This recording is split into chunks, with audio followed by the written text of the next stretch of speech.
Oh, what's up, everybody? My name is OMG, WTF, LO to WBRB.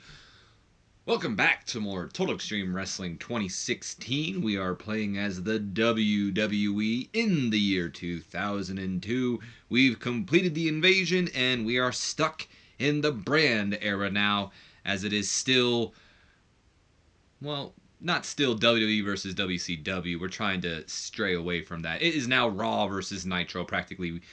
No longer the Monday Night Wars, it's now the Weekly Wars. I like the ring to that, actually. And we are booking Friday Night Nitro here tonight as we move on into round 2 of the World Heavyweight Title Tournament. We'll see two tournament matches here tonight as The Rock takes on Mr. Perfect, as you can tell from the thumbnail. And then Latino Heat, Eddie Guerrero will take on The Giant. Those two have had quite a feud as of late. I'm choking on my spit as I'm trying to talk here. I'm sure that's a great visual for you guys. Anyway, let's go ahead and start this, shall we? Sorry for those headphone users that heard me choke on my spit there. So we got one pre-show matchup here tonight. Gets a 55 C- rating here. Team Rey Mysterio, which is Mysterio, Kidman, and Grandmaster Sexay, taking on Team Spike, which is the team of Spike Dudley, Jamie Noble, and Showtime Elix Skipper. In a pre-show bout that had subpar wrestling to it and little heat, the team of Spike Dudley, Jamie Noble, and Showtime Elix Skipper get quite the upset victory here as they beat the Cruiserweight Champion Rey Mysterio Jr., Billy Kidman, and Grandmaster Sexay in 11 minutes 54 seconds when Jamie Noble was able to defeat Grandmaster Sexay by rolling him up with a distraction from Nydia, who, if you remember from last episode of Nitro, it's been a while, so I forgive you for forgetting. We started a feud between Jamie Noble and Grandmaster Sexay over pretty much, Nydia being Noble's girlfriend and Nydia kind of being in lust over Grandmaster Sexay here, and Noble being the jealous type, whatnot. Something just to get some cruiserweights on TV, trying to build a division up while not making it like who's the next champion challenger in the pack, like trying to, give each of these cruiserweight stars, some sort of reason to be on the roster. That's that Vince Russo, I guess, in me right there. But nonetheless, I bet a lot of you guys are kind of wondering why I gave Spike Dudley's team the victory here, because a lot of these guys aren't really the most well-known, and at least with Mysterio and Kidman, they're more of the stars of the Cruiserweight division here, while Grandmaster Sexay, in my opinion, is a sleeper, because look at his in-ring performances and all that. Yeah, he's not outperforming Mysterio and Kidman, but give him some popularity like they've got, well, I don't know. They don't have the best popularity. Either way, Sexay is a sleeper, I feel, and he could definitely be a future Cruiserweight champion. Reasoning why I gave these guys a victory is I wanted to gain them some more momentum. Mysterio and Kidman have plenty of momentum right now, so they can, give up some. Plus, this is a pre-show match, so it's not like it's on the show itself. The only people who are seeing this is, of course, us and the audience, the 18,277 people here in the DC Verizon Center. But nonetheless, I'm going on a little long about this one random match here. Wanted to get them some momentum here, especially Showtime Elix Skipper, who doesn't have the luxury of a Jamie Noble and Spike, who have at least some popularity behind them. He's practically got nothing. So there you have it. Also, Nydia is, yes, indeed, under contract now, and maybe flirting with Grandmaster Sexay there a bit. Or maybe she, she planned it all out and helped out her boyfriend here tonight to get the victory. Nonetheless, her distraction led to the roll-up, which led to Jamie Noble pulling out the victory for his team. Announcing quality, of course, don't need to talk about that. Nydia debuted her Prima Donna gimmick and got a great rating on it. Hell yeah. Grandmaster Sexay with a 52 in-ring performance. Billy Kidman and Rey Mysterio tying with a 60. Showtime, Elix Skipper, definitely the worker. Not the worker, I should say. That makes no sense. That would be Mysterio or Kidman. I should say he's the one that we have to work on, is what I'm trying to go with here, with his 38 in-ring performance. Jamie Noble with a 47, the leader of his team, and Spike with a 44. handled changes? I'm not going to click on it because I don't know what it is, and I don't want to spoil something for you guys, so I'll have to check that later on. We do have a couple of worker improvements here. Billy Kidman improving in his performance skills. Good for Billy. And Jamie Noble improving in his flying skills. So, look at Jamie. He's definitely making a name for himself right now, or at least trying to. 55 C- rating for the match, if I did not say that yet. No, we're not doing that yet. All right, so we go to the open of the show, which gets an 86 B+ rating here. Nitro opens with Shane McMahon and company, of course that company being Booker T, Scott Steiner, Rick Steiner, and Mr. Perfect. And they're all in the ring, they're smiling, they're taking in the chorus, the boos, they're letting it rain in on them, before Shane McMahon takes to the mic and he goes, "Ladies and gentlemen, as I'm sure many of you remember, not too long ago, Bobby Heenan decided that he wanted to step up to the boss. He decided that he wanted to challenge me, and, well, sadly, Nitro and Bobby Heenan had to part ways. But hey, Bobby, Bobby has since gone on to find another job, shining Mark Jindrak's muscles, so good for Bobby. But since then, Nitro has been short one announcer, and while Book and I don't mind filling in every once in a while, it's just not our jobs. Book is an active competitor, and while I'm the owner of this program, and with that comes a lot more work than, quite honestly, I wouldn't be able to pull off commentary every week. But ladies and gentlemen, I am proud to announce that we have finally found Bobby Heenan's replacement, and I'm proud to announce that joining Mike Tenay and the American Dream, Dusty Rhodes, from here on out every week on Nitro is a WCW legend, ladies and gentlemen, Stevie Ray. And he's not in this angle because there's no room to kind of fit him in here, but Stevie Ray makes his debut. He walks down to the ring. Stevie Ray, of course, being the brother to Booker T, one half of Harlem Heat. He's a WCW legend, as Shane McMahon just put it. I'd say so. And he is the new WCW color commentator. So, as I just mentioned, he comes out, he joins Mike Tenay and Dusty Rhodes at the table. He's the new commentator, and he'll be here every week. There you go. So Shane continues to go on, and he goes on to say, "Congrats, Stevie. You've earned this." All right. Now let's get this show started, shall we?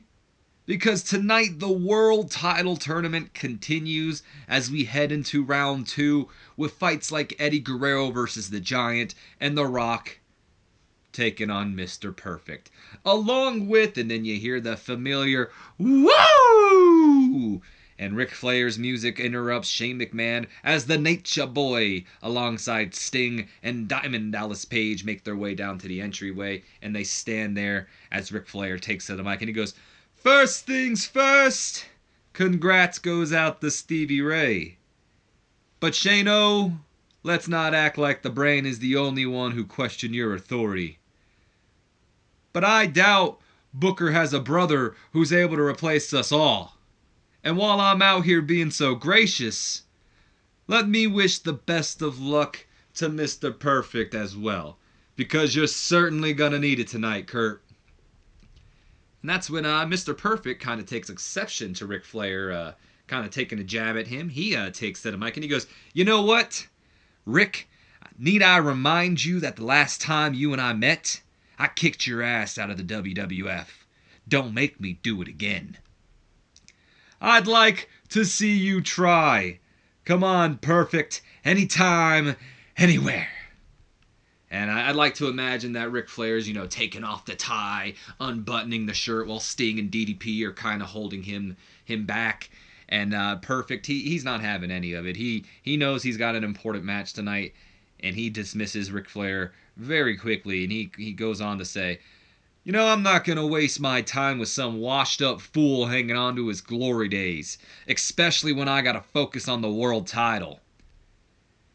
And Scott Steiner decides he's heard enough. He now takes to the mic. "All right, Perfect. Look, I know we're all on kind of same side here, but let's not fool ourselves. Even if you get through The Rock tonight, you ain't getting through me. I'm taking home the big gold belt. That's a horrible Scott Steiner impersonation. My impersonations are very off today, by the way.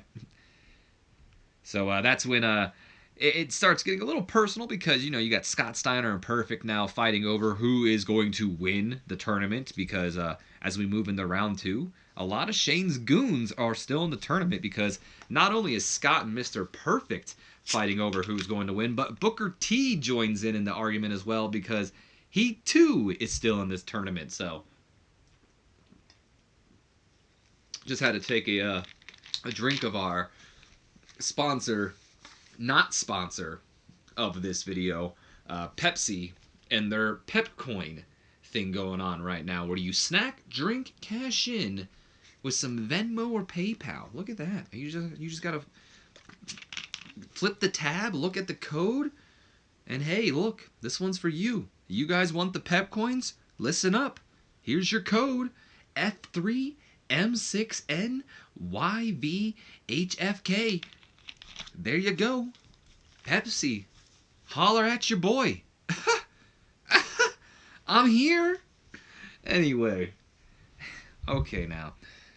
So they're all arguing, and then Ric Flair, you got Shane McMahon trying to diffuse the situation. He doesn't like all his goons arguing right now.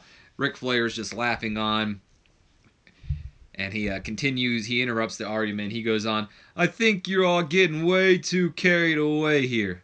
Because this tournament is still anyone's to take. And if you think guys like Diamond Dallas Page and if you take guys like Diamond Dallas Page and Sting for granted, then you'll soon find yourself staring at the lights.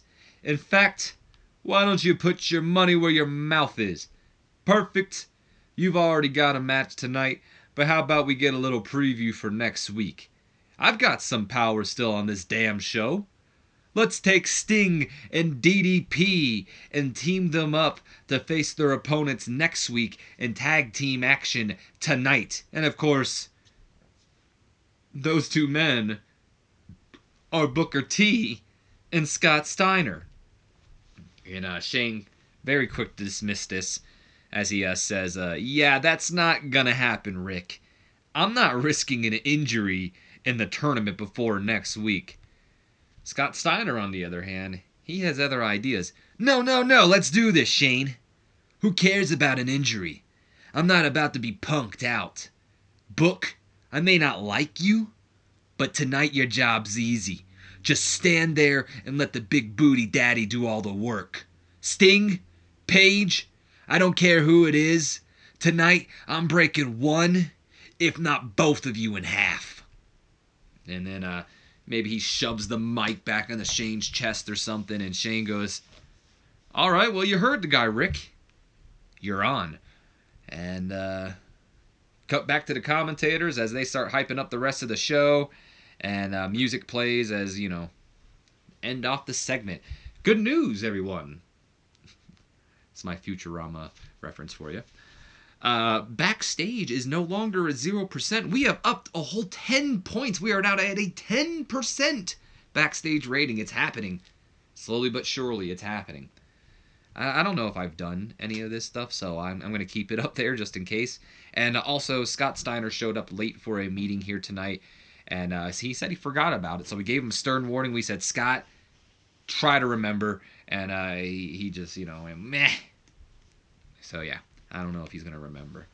Also, if a lot of you were wondering or curious why it's been so long since I've uploaded an Invasion episode, if you caught in the last episode, Rodney Mack and somebody else came up for steroids, and I thought I'd find them, but I actually fired them. So I had to rebook all of Raw, and it took me forever to motivate myself to finally get to doing that. But, again, good news, everyone. Rodney Mack and whoever else was caught doing steroids apparently learned their lesson in this timeline because after Monday Night Raw this week, they did not do steroids. So, yet, I guess. Okay, let's look at the road agent report here, as Ric Flair apparently clearly enjoyed having the freedom to go off script, even though he was one of the people who didn't really care. It was, I believe, Shane McMahon and Scott Steiner who insisted on going off script. Apparently, Stevie Ray is pretty weak at the announcing desk, so that's unfortunate because we replaced Bobby Heenan, who wasn't weak, with someone who is weak, but hopefully that means he'll get better. I'm sticking with it. I'm just letting you guys know I'm not firing Stevie Ray unless it's maybe sometime in the future, but as of right now, he's staying on the announce table. It's just happening. This did get the show off to a strong start. Crowd was hot for it. Rick Steiner apparently performed poorly, and Mr. Perfect apparently underperformed. That's okay. No worker improvements, unfortunately. We move on to our next segment here, which just is a 77 solid B, hyping up the tagged match later on tonight, which of course we just announced, which will be Sting and DDP versus Booker and Scott Steiner, and then the tournament matches as well, which will be Eddie Guerrero and the Giant versus The Rock and Mr. Perfect. We go to a 56 C- rating as Backstage, Head Chop are just hanging out doing what Head Chop does when Al Snow spots Dean Malenko and Jerry Lynn walking by, and he stops them and he says, "Hey, you two, I know what you guys did last week. The cameraman may not have caught it, but I know it was you two who attacked Ray and Billy last week." And then Dean kind of looks at Jerry Lynn like, is this guy serious? And he goes, "Yeah, it's not like we're keeping it a secret. So spread the word and let everyone know, including your buddy there, that Jerry and I are the serious change that the Cruiserweight division needs." And that's when Funaki steps up. It's not like Funaki to step up, but he steps up indeed, and he goes on to say, "You lack honor. If this is change you plan to bring to the division, then you must be stopped." "Yeah, you tell him, Fu." And that's when Dean Malenko kind of surprised, but, still not really concerned at all. And he goes, "And let me guess, you two are going to be the ones to do it? What a joke. But if you two want to see the champs that we're... I fucked up. If you two want to see the change that we're going to bring, then we invite you two to step into our world." They ain't no champs. What am I talking about? As Malenko and I... Oh.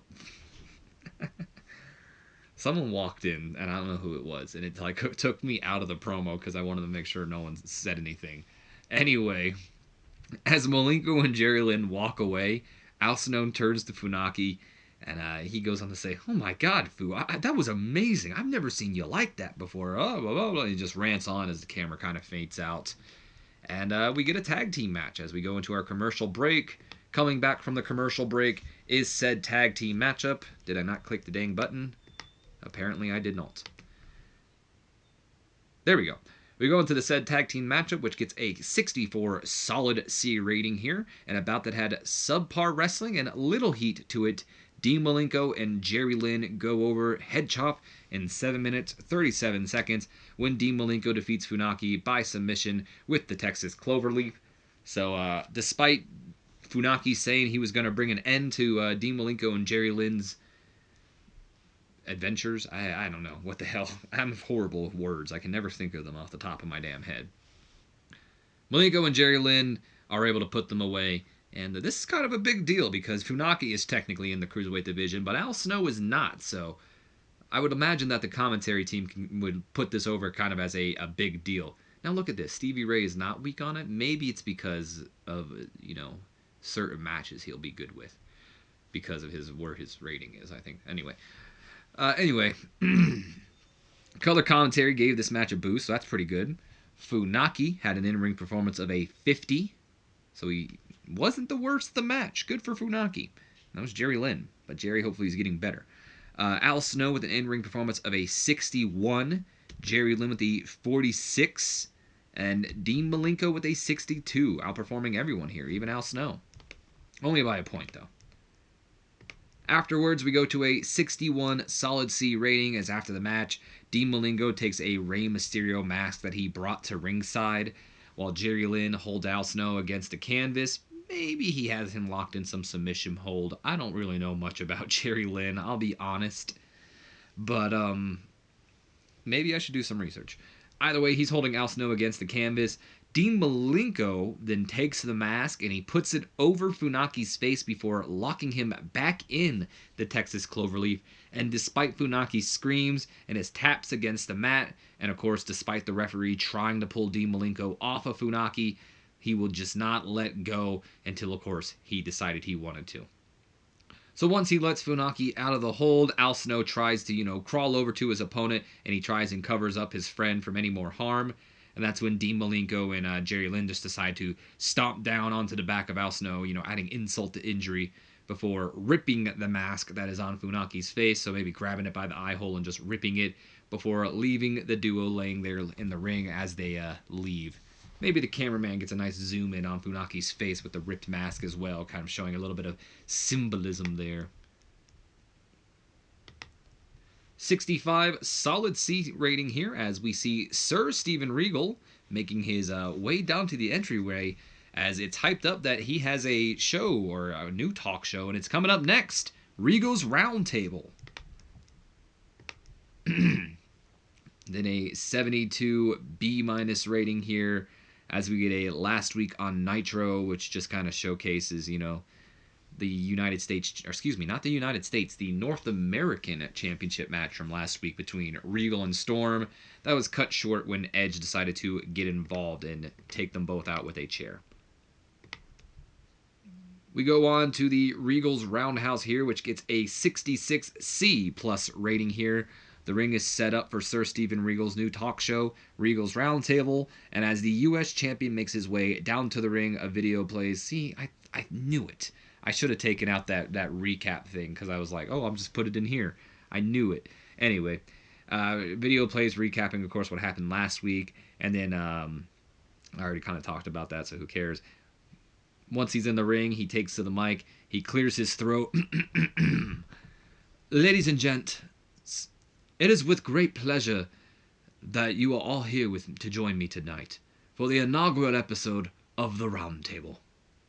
And while I wish our first episode was starting off with a bit of a better story, because I had hoped to come out here on the show after successfully defending my championship, but that wanker Edge just won't stop poking his nose into my business. But not just mine, but my guest tonight as well.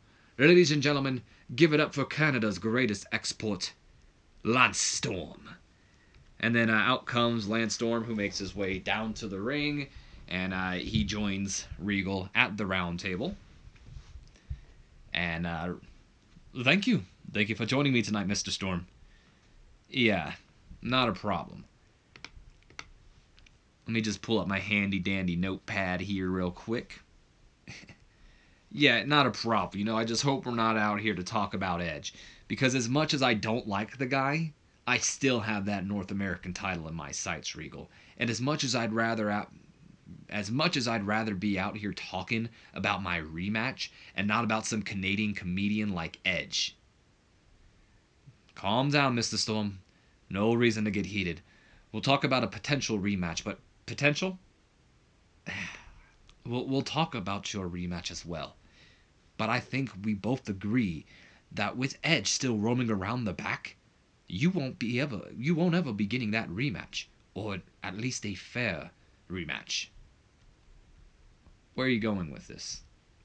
Well, Mr. Storm, I propose a temporary alliance between the two of us to take out that fool.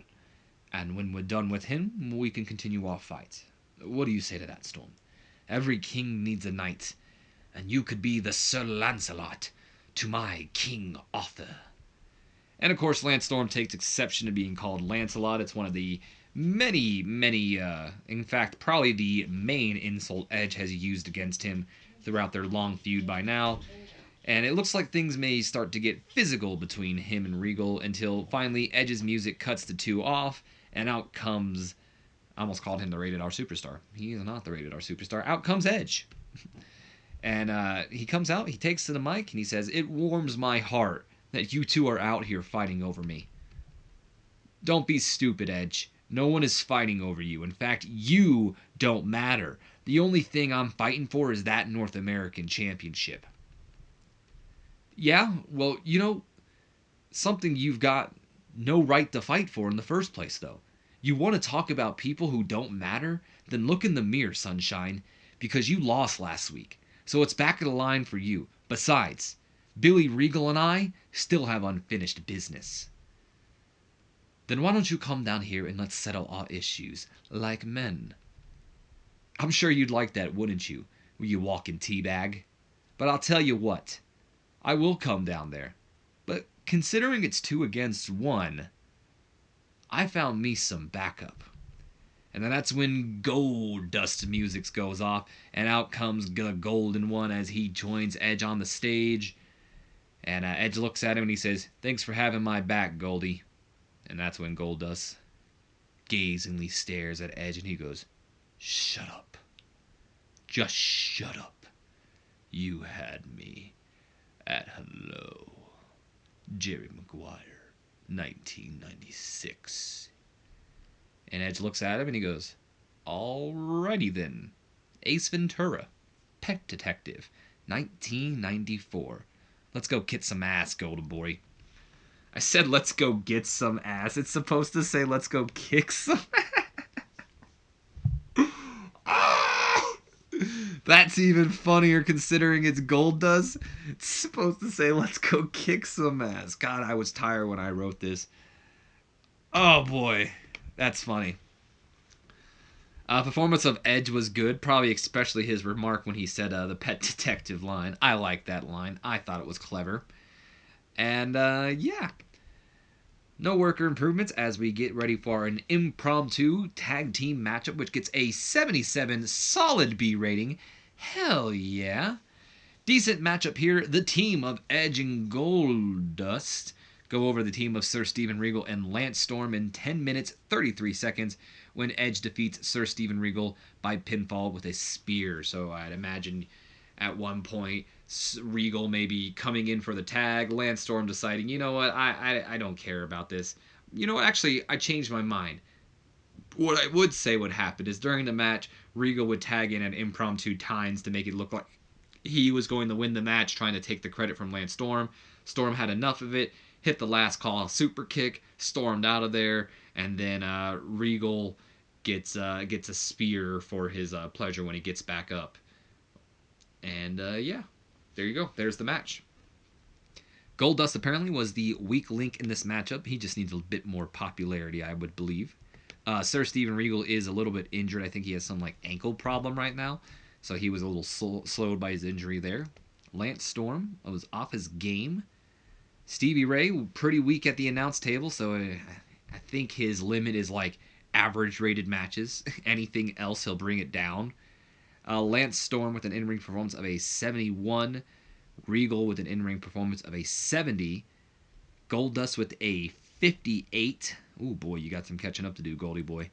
And Edge with a 79. This did gain some heat for their feud as well, so good stuff all around. Regal improving in his performance skills. You can't complain about that, you guys. Good match. We then go to a 76 B- rating here as Mike Tenay informs us that we receive word that something has happened backstage, and he sends us to the scene now where we see Booker T, who is lying face first on the pavement while Shane and Stacy Keibler are sitting there checking on him to see if he's okay. So Booker T may be out. Looks like he's been jumped from behind, and as you can see, Shane improvised well, so that means he was talking, even though I didn't want to write a dialogue to it because I'd imagine this is just kind of like one of those things where he, gets in there and he's all talking his trash and he's saying Flair did this, it was Paige, it was Sting, one of those two. He's blaming it all on them for attacking Booker T from behind since Flair is the one who set that match up in the first place. So Shane McMahon already has an idea who did it, although that doesn't really seem like something Ric Flair and company would do, but Ric Flair is the dirtiest player in the game, actually. Maybe he would do something like that.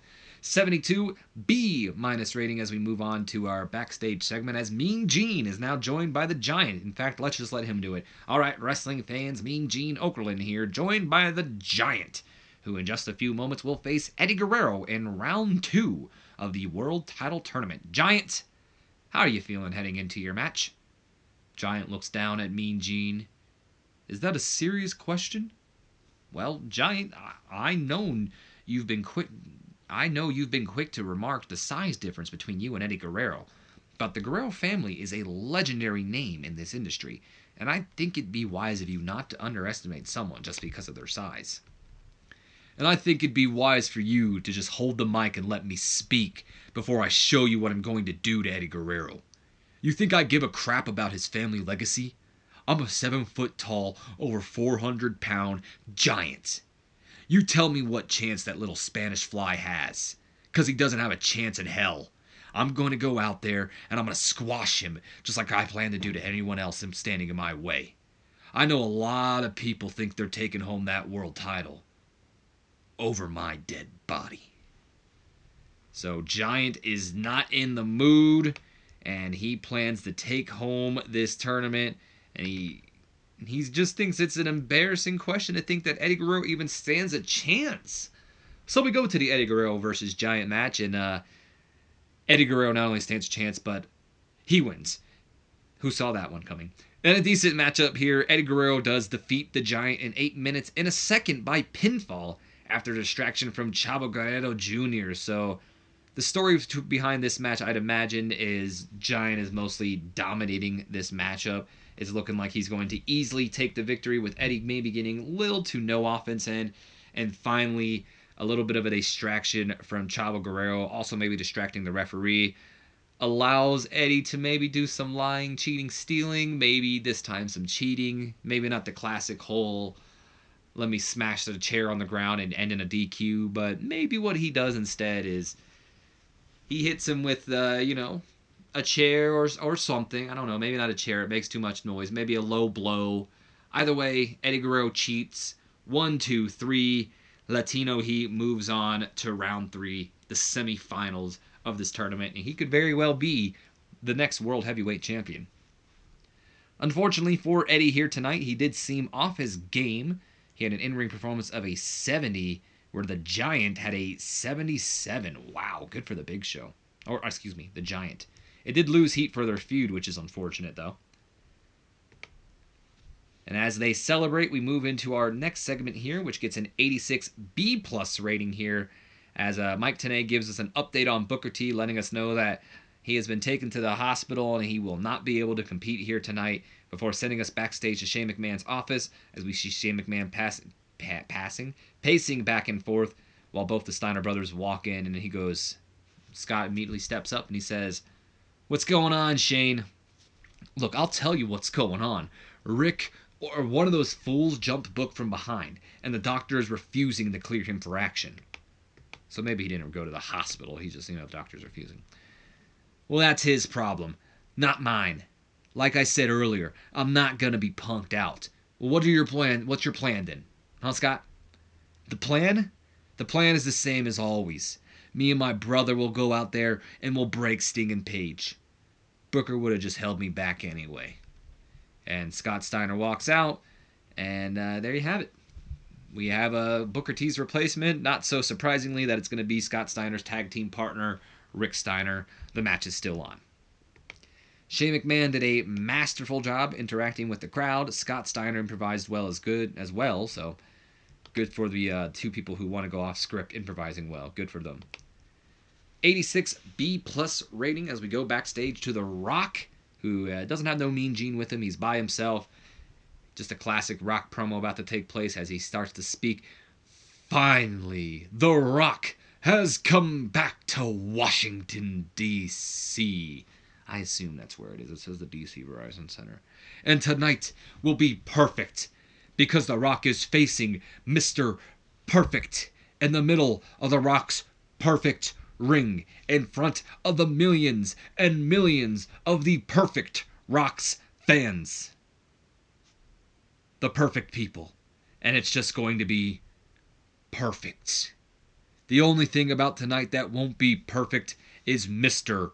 Perfect, because tonight you, Kurt Hennig, go one-on-one with the Great One, eye-to-eye in the middle of the ring with championship qualifications on the line, and the only thing perfect about you is the perfect ass-beating that The Rock lays on you tonight. Rap may be crap, but country sucks, and so do you, Mr. Perfect, if you smell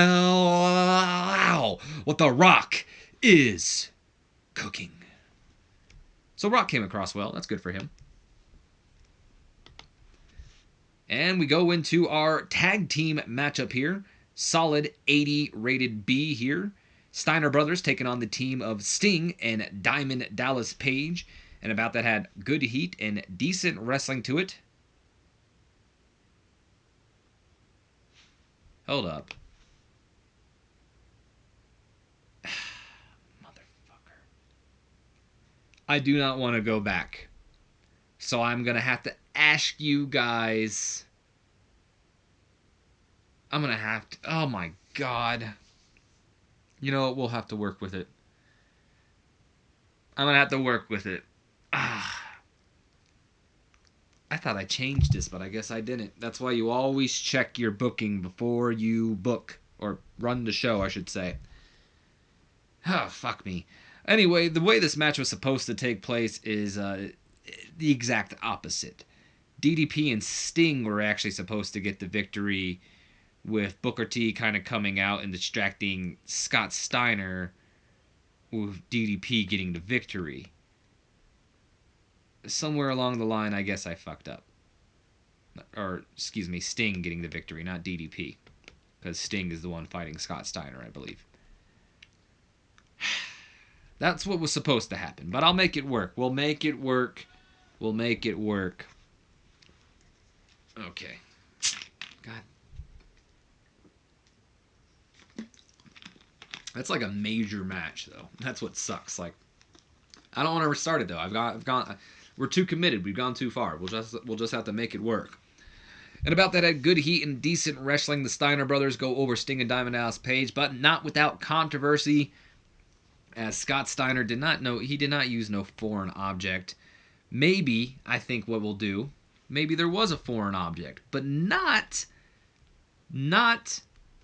from Scott Steiner hitting him, but Sting comes in, not Sting, excuse me, wrong person. Booker T comes in with said foreign object that maybe someone hit him from behind with, and he goes to swing at Scott Steiner. Scott Steiner sees him coming, and maybe the referee's distracted with the brawl on the outside between Diamond Dallas Page and Rick Steiner. Scott Steiner sees Booker T coming, and he decks Sting instead. Steiner throws Booker T. Why do I keep saying Sting? He throws Booker T out of the ring, gets the win. 1, 2, 3. Scott Steiner and the Steiner Brothers win. There we go. That's the story we're running with. That's what we'll have to do. Of course, Scott Steiner and Rick Steiner have great chemistry. Who don't have great chemistry, in fact, they have negative chemistry, are Sting and Diamond Dallas Page, who don't work well as a team, and their timing is all over the place, which may explain why they lost tonight as well. Maybe someone threw an audible and was like, we're not doing that, they suck. Stevie Ray, you need to get better, bud. Hopefully he'll get better over time. Rick Steiner with an in-ring performance of a 79. Scott Steiner with good God almighty, a 90 in-ring performance. He had no right. Diamond Dallas Page with a 67 in-ring performance, and Sting with a 66. Yeah, their negative chemistry really worked against them here tonight. Worker improvements, there are none. We then go to an 83 B+ rating, maybe after the commercial break. We're backstage in Shane McMahon's office. Shane is trying to diffuse the situation between Booker T and Scott Steiner. And they're just going at it right now because, Scott saw Booker T try to swing at him. And Shane's like, guys, come on. What's going on? Talk to me. You want to know what's going on, Shane?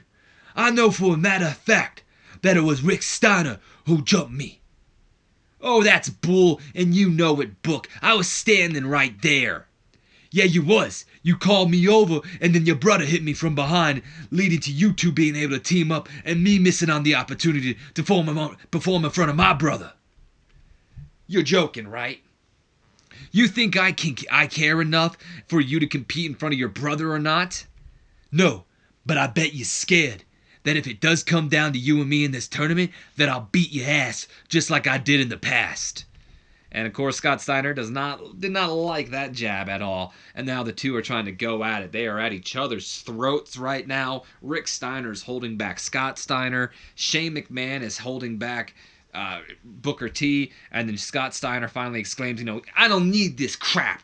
And he walks out of there before storming out. And Booker looks at Shane and he goes, I'm telling you, Shane, I know it was him. You gotta believe me. I don't know if you guys can hear my brother screaming in the background, but he is not having a good time on whatever game he is playing. Shane pulls up his handy dandy notepad and he goes, time will tell, Book. And then Book looks at him and he goes, time? We got time right now, Shane. Yeah, but come on, Book. Perfect's match is coming up and... Oh, I see. I understand now. You got time for Mr. Perfect, but not for me. Not for your best friend. I see. You know what, Shane? I'll see you next week, alright? I'll see you next week. And Booker T now storms out and Shane's like, Book, come on, no! He takes a look at Stacy and he goes, looks like it's up to us now, Stacy. And I wonder what he can mean about that. I mean, does he mean Booker T as, he's going to investigate what happened? Or does it have something to do with Mr. Perfect's match? I guess only time will tell, right? Booker T apparently clearly enjoyed his freedom to go off script here tonight. Shane McMahon did a masterful job. This angle got the crowd hotter. Booker T looked good. And he may or may not be foreshadowing a face turn. No worker improvements, though. As we move on to the next segment, the main event of the night, 82, solid B rating here, and about that had good heat and decent wrestling to it. The Rock defeats Mr. Perfect, was there any question, in 13 minutes, 2 seconds by pinfall with a rock bottom, following a little bit of interference from Ric Flair as well as Shane McMahon. So, of course, Shane McMahon wasn't talking about investigating Mr. Perfect. If it was any idea what he meant by, come on, Book. I mean, Mr. Perfect's match is up next. It meant that he wanted Mr. Perfect to move on to his tournament and definitely doesn't want The Rock to move on to his tournament.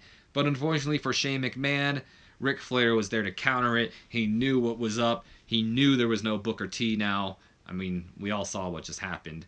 He knew the Steiners stormed out. There was nobody to have Shane McMahon's back.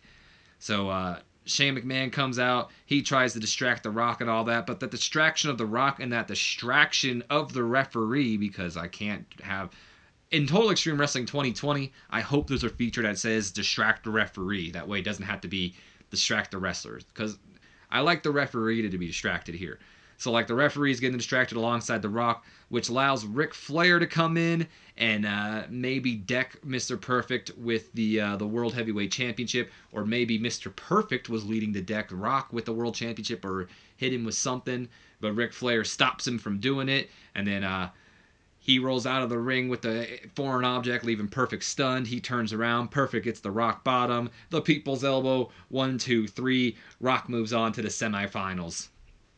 So there you go. Stevie Ray, still pretty weak. Probably a mistake hiring him, but it worked for my storyline, and you know me, I'm all about storylines. It's all I work with. I don't care. I don't care. You can be a shite wrestler, but if you have a great storyline, I love it. Mr. Perfect had it. You can be a great wrestler and have no storyline, and your match will be boring as fuck to me. I know people love Kenny Omega and Okada's match. I think it's a Kenny Omega and Okada at least. They already had the hour-long match or something.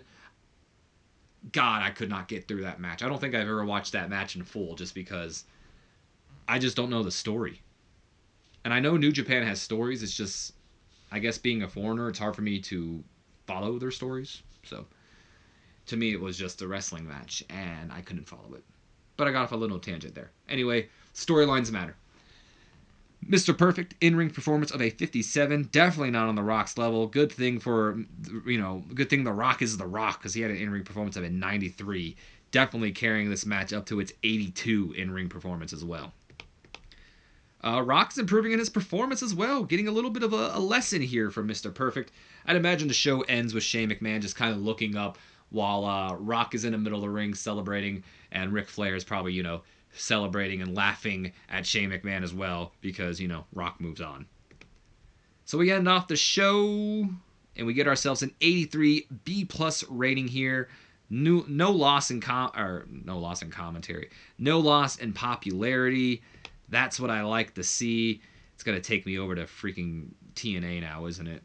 It's normally what happens. Like, I finish. Oh, wait, maybe it won't. I don't know.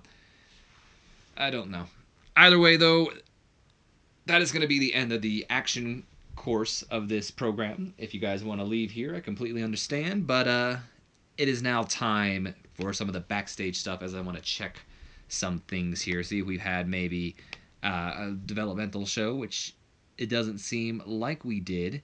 But we got fantastic reviews on our Nitro. Apparently Tommy Diablo is a hot property.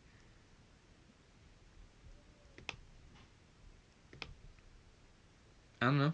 He's got strong. We could shortlist him. Not like that ever does anything. All eyes on Yang. Apparently HWA are preparing a massive push for Yang. And Rey Mysterio is the best high flyer in the business. Oh no, cover his face. Oh, look at this. Nelson Knight, a.k.a. Viscera, has signed with TNA. It's not like I did that. And apparently they're making an offer to Sabu, but we can't do anything. Watch. Literally, if I try it, I'll show you guys. Sabu will not be negotiating with us because he is a freelancer. We all knew that was going to happen sooner or later. Okay, so there was no developmental shows, but real quick... Oh no, Ric Flair's got morale issues. We'll have to pay him off some more money, like we do with everybody. Real quick, I want to look at Stevie Ray. So Stevie Ray, he's got average color. It shouldn't be too bad, but he's got weak announcing, so I guess maybe that's the problem. He's a color commentator, so it should be ranking him on his color, though, I would think. Anyway. I wanted to do something, but I don't remember, so let's just go ahead. Oh, I remember now. Let me go ahead and check the storylines, and then I want to show you guys Raw real quick, just so you see, like, I guess the new rating, if any of you care. And after that, I think I'm going to end this off, because I really don't have much to go over here. So let's go ahead, let's look at our history, show history, and we'll go ahead and we'll look at Monday Night Raw as I skip over it. As you can see, we got a 78 solid B. I'm not quite sure what it was before. And let me just scroll through. You guys can kind of look at the rankings there, the grades for everything, if you so desire. Scroll up a little bit here. And if you want, you can pause as well if I mess up and go up too fast for you to where you can't see the rankings. But there you go. And I didn't fix anything. I didn't cheat. I still put Brock Lesnar and all of them as the thing, although I heard a lot of you... Well, not a lot of you, but some of you made in the comment section. You guys made some good points about it. My whole thought process was, just giving some guys from developmental shot, like, Charlotte being in Triple H's entrance, CM Punk doing, like, John Cena's thing. That was kind of my mindset about that. I really didn't think about Bull Buchanan kind of being recognized because he was with the Right to Censor. Or, because Brock Lesnar being the guy, maybe, I don't know, maybe it's kind of cool to look back on from years to now if we ever did Brock Lesnar and Undertaker's feud. And, look, Brock Lesnar got beat up by The Undertaker at one point. Like one of those things where you got to look at and be, look, freaking CM Punk was in John Cena's entrance at WrestleMania at one point. Anyway, I understand what you guys are saying. You guys made some good points there, so... But I just wanted to point out that I didn't make any changes to Raw. It's the exact same. The only thing that's not the same is some rankings here and there because I can't affect that. Anyway, though, that is going to be the end of this video. I hope you guys have enjoyed. If you have, do me a favor. Leave me a comment, like, subscribe if you haven't already. And as always, my name has been OMG, WTF, LOL, FTW, BRB. I'll see you guys in the next episode. So until then... Don't forget to share this video with your friends, your Facebooks, your Twitters, your Instagrams. I don't give a dams. Anyone you feel who enjoy my content, give it a share. Help your homeboy get some new subscribers up in this bitch. And as always, y'all have yourself